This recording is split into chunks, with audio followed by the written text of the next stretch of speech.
At the end of each episode, it would be like, are you around next week?" he recalls. That was when nobody knew how the show would be received or exactly how it would work out.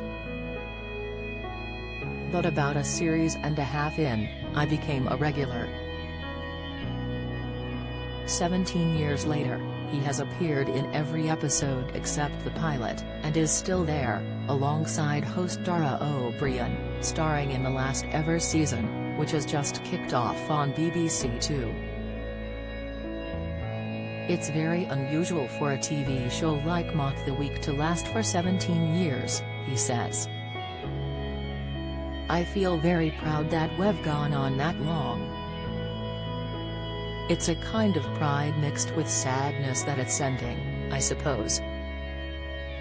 Dara has said that the news is so ridiculous these days, it doesn't need mocking, but I think that was tongue-in-cheek. Nothing is ever too silly to satirize. I also think one of the reasons Mock the Week lasted so long is that it's sort of about the news, but it's also kind of not.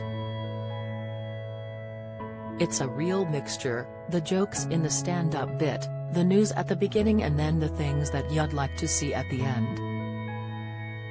But if you got all your news from it, you wouldn't really be terribly well informed.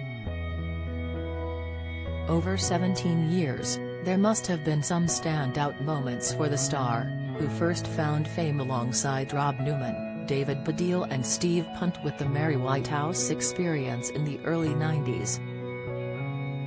"It's the slightly silly stuff I remember the most," he laughs. One episode was totally dominated by a fly which happened to be buzzing around the studio and which landed on my head at one point.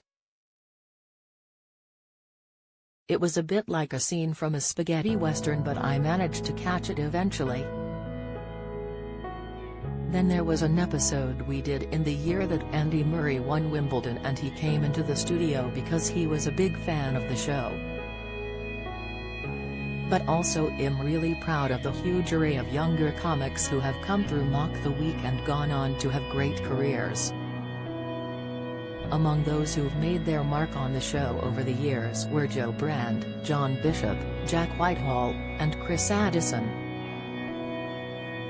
Many comedians have complained about the constraints put upon comedy by the cancel culture, but not Hugh. "I haven't found it that difficult yet," he says. "I don't think Mock the Week has, either. I can see it's an issue, but not one that's particularly affected me. Some people say that starting out as a comedian is more difficult today, rather than when I started in the 1980s, but in some ways it's easier. At the beginning of my career, there were maybe 2 or 3 stand-up comedy venues in London. But now there are venues all over the country. Today, going out to watch stand-up has become a very normal part of our culture. People go to comedy clubs in the same way they might go to see a band, for instance. This is a really kind of recent phenomenon. Plus, there are stand-up shows on TV. I think the art of comedy is very healthy. People need to laugh, that's the thing."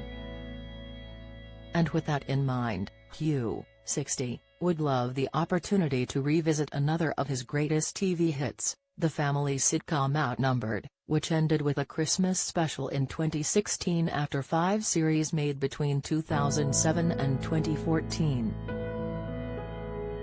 Hugh played history teacher Dad Pete Brockman, whose attempts with wife Sue to instill a little order into the lives of their 3 too clever by half children invariably ended in failure and embarrassment. And he would leap at the chance to make a sequel. "I would really love it," he says.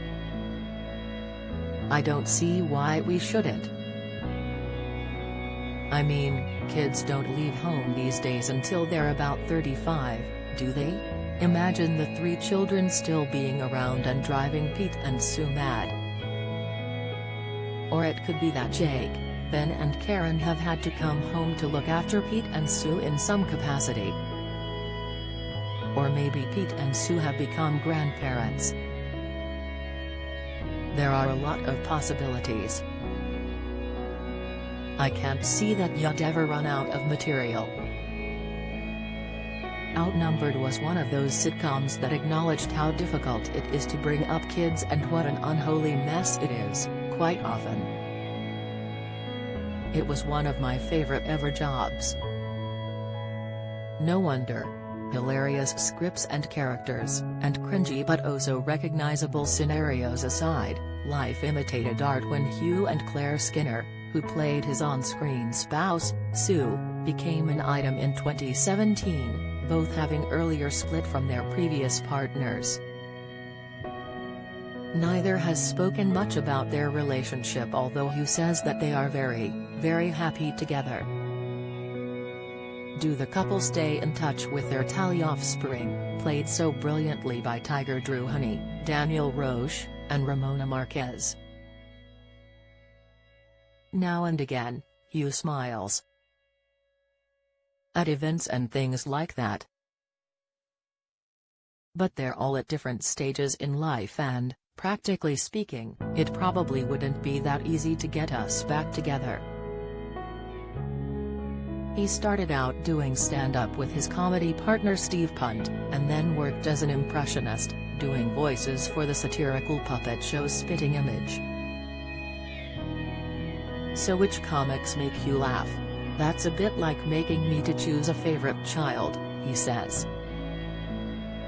But of all the people we've had on Mock the Week, Romesh Ranganathan has always made me laugh out loud, also James Acaster and Josh Widdicombe.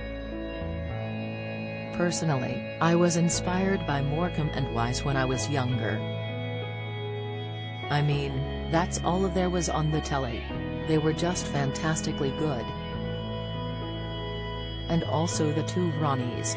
In a sense, I've always regarded Ronnie Barker as my inspiration because I've always tried to go across the two worlds of sitcom and straightforward drama.